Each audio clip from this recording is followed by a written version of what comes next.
tomboko lasy tomboko vavy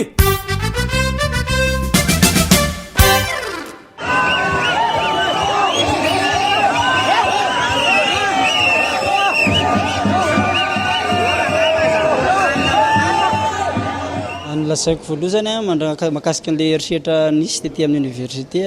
hatramin'izay moa zany ny tantarantsika tamin'ny taloha be dia be ny président mpianatra nareo mpitarika tratra ny eritreritra ohatr'izay dia tamin'ny ity mola nisy koa tamin'ny farany teo ny hitantsika teo hoe nidra tetỳ amin'ny faritry ny université mihitsy zareo izahay mpianatra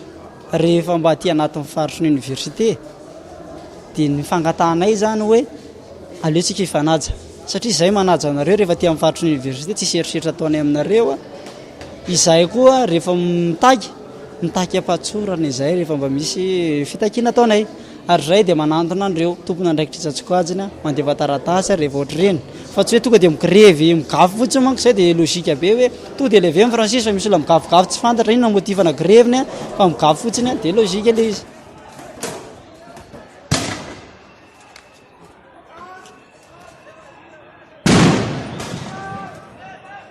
Etsika nanao ratification ny convention internationale mahakasika ny loza zany resaka torture sy le ataontsika hoe traitement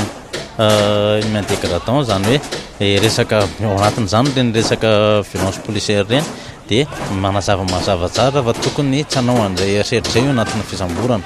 ka zavatra anankiroa ny tokony mipetraka eo ny tokony fampiarana sazy indrindra ho an'ny ataontsika mpitandro ny filaminana eny amin'ireny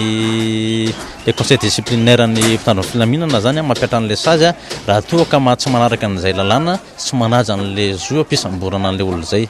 voalohany faharoa tokony miverina kokoa zay tsara jerena ihany satria fanabeazana koa ny eo ambadiky ny resaka zo ka zany hoe fanabeazana sy fampiresahana zany indrindra eo amin'ny mpiandraikitra sy le mpitandro ny filaminana manatanteraka an'le asa hoe inona ny tena tokony atao rehefa mandritra n'le arrestation efa nazavaiko ihany hoe zany fanabeazana zany tokony hovatsarana tsara sy apetraka mazava tsara hoe ao anatina 1 minute na arrestation apetraka mazava tsara hoe inona avy ny zavatra azo atao sy tsy azo ataon'ny mpitandro ny filaminana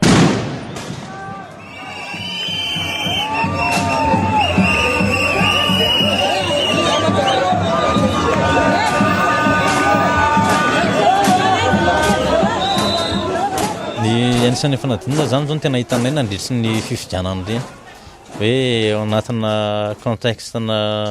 fifidianana na misy contexte ataontsika hoe mafafana na misy lanjany be dia lasa mitombo le ataontsika représena le fampiasan'ny force ny le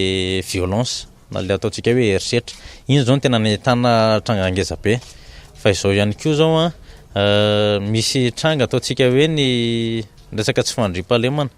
reny zany mety anisan'ny olana anankiray satria any amin'ny toerana tany lavitra indrindra fa any amin'ireny tany lavitra indrindra reny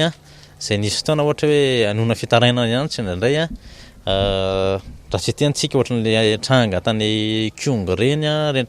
reny zany any amin'ireny toerana lavitra reny tena mbola betsaka ihany koa ny tsy fanajana araka ny tokony ho izy matoa zany ny olona anankiray mandeha ny andalana ka misy mpandry filaminana tsy na manaraka lalàna izy na tsy manadalàna na olona tsotra fotsiny dia misy polisy dia tonga dia miondrika dia matahotra ny olona zay le ataontsika hoe violence symbolique satria lasa ohatry ny efa ancré anatin'ny olona hoe ohatrao zany le mpitandro ny filaminana dia araraotiny le mpitandro ny filaminana koa zay toerana misy anazy zay